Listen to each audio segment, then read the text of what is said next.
Sometime last year, I experienced one of the most awful experiences in my life. I found out that a guy I'd hired in my office in Malaysia, where we have about 140 staff, had been stealing money. Worse, he was a trusted person who was in charge of our operations. He was there to make sure that our employees had proper housing, that air conditioning was running, that the massive office in there, 15,000 square feet, was running well. But we caught him actually pilfering money. He had created a series of fake companies under his own names or relatives' name, and he was paying his own air conditioner repairman, paying his own cleaners, and in the end, he had pocketed $100,000 for himself, right? So it was an awful thing. And when we finally caught him, there were threats that he was going to have gangsters follow me in my car on the way home. He started disrupting our work, sending the fire engine over, saying that our office was a fire trap. All of this shit started happening, and it was a really, really, really stressful time. But sometimes the world or the universe or God or whatever you want to call it gives you these moments of stress so you can rise above them. Michael Beckwith calls these Kensho moments. Kensho moments are moments where you grow from pain. Something happens. Maybe your health breaks down and you end up in hospital, but you grow from that and you learn to appreciate your body. I was about to have a Kensho moment, and that Kensho moment happened coincidentally. This dude, Dave Asprey, and his friend, J.J. Virgin, invited me to experience a new type of biohacking model that Dave was promoting called 40 Years of Zen. So I went to this thing, and what they promised was this. What they promised is that you're going to meditate for 5 days in the chamber. You're going to have your brain hooked up to all of these machines. And the scientists who developed this had found how to reverse engineer, get this, the brainwave states of monks who had been meditating for 40 years. So they looked at monks, psychics, billionaires, and they're like, these are what are in their brains. And they reversed engineer that so that you can hook up your brain, and in 5 days, you can develop the brainwave activity of a monk who has been meditating for 20 to 40 years. So it's a bit incredulous, but I thought, wow, well, with a promise like that, let's try it anyway. Now I went there, and as I went into the chamber with my brain hooked up, Dave was there too, JJ was there, Joe Polish, some of you guys might know him, was there, as well as like billionaires, a Hollywood actor. It was a very elite group. They finally shared with us the secret.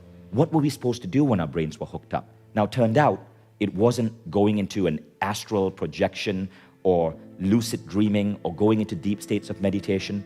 Turned out one of the biggest things these scientists found to get your brain to function like the brains of monks who have been meditating for 20 years, and by the way, that's what the hookup looks like, was this one thing: radical forgiveness. And so I had to forgive everything. I had to forgive, I love my kids. I had to forgive my kids for little moments in the past where they irritated me while I was trying to work. Had to forgive my mom and dad for the slightest thing. I had to forgive every friend I knew. I had to forgive people who had genuinely hurt me. I had to forgive everyone. I had to forgive myself, younger versions of myself. I had to forgive myself from 10 years ago when I made a bad business decision that cost me $3 million. I had to forgive and forgive and forgive. And this was 4 days of forgiveness. And finally, I came to that one guy. Let's call him Mr. X, that one guy. This had just happened. And I was so angry with him. It was so painful. And I had to forgive him. And I saved him for last. Because I'm like, no, it's going to be so tough. This guy threatened my family. He stole from my company. He was someone who used my trust of him to take advantage of me. And I had to forgive him into love. Now, here's the thing. It's not just forgiveness. It was forgiveness into love. That means at the end of that forgiveness session, you must be able to picture this person who hurt you so bad coming to you. And you must be able to hug them and feel empathy and understanding for what they went through. And so I had to forgive Mr. X. I had to see, why did he do what he did? Maybe his parents were poor, and maybe theft was the only way his family could survive. Maybe his wife was sick. Maybe he was ill. Maybe he had an ill child, and that's why he needed that. Maybe he was abused as a kid. And I had to imagine all the ways just why he would justify what he did, and I had to be empathetic to him. But here's the crazy thing. When your brain is hooked up like that, it's measuring your brain waves. It's measuring two things, basically. Alpha amplitude, so the higher your alpha spikes, the more monk-like your brain is, and brainwave resonance, so the more balanced your brain. That means you're not alpha on just one end, you're alpha in both hemispheres. again, the more ideal your brain. And all of a sudden, as I forgave Mr. X, I heard the loudest beep so far. They use sounds to tell you how well you're doing. I opened my eyes and there was my score. And it was the highest alpha amplitude score I'd ever generated.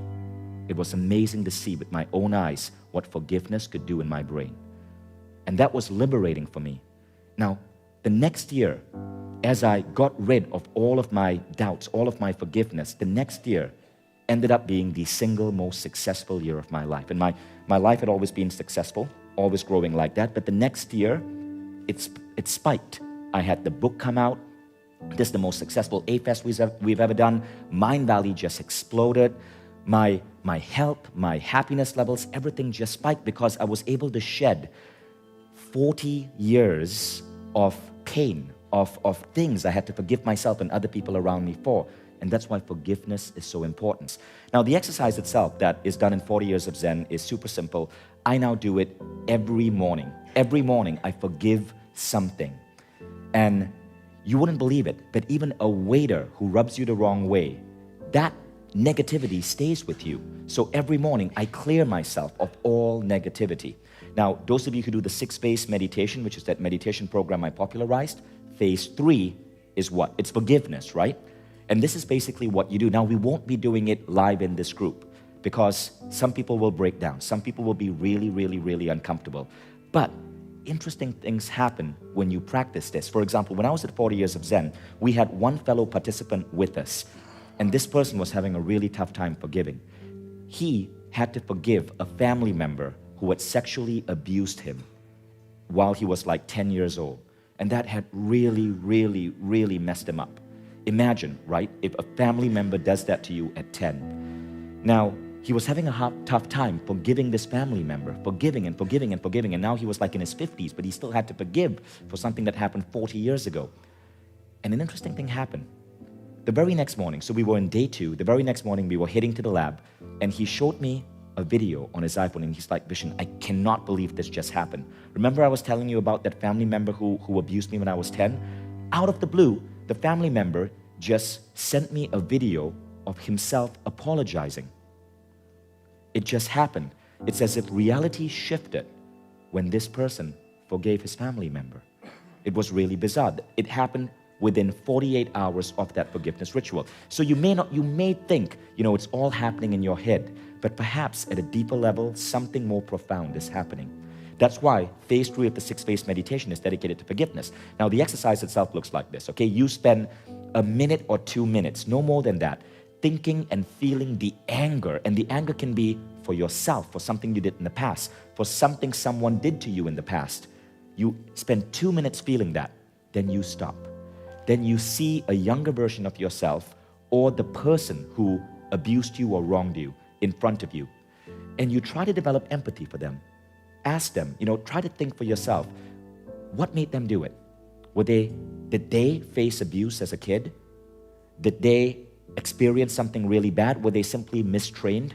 2 ideas have really helped me. One is a quote from Neil Donald Walsh in his book, Conversations with God. He says, I have sent you nothing but angels. Every person who enters your life, little, small or big, good or bad, is a fellow angel there to teach you something. So I find that thinking about that philosophy helps.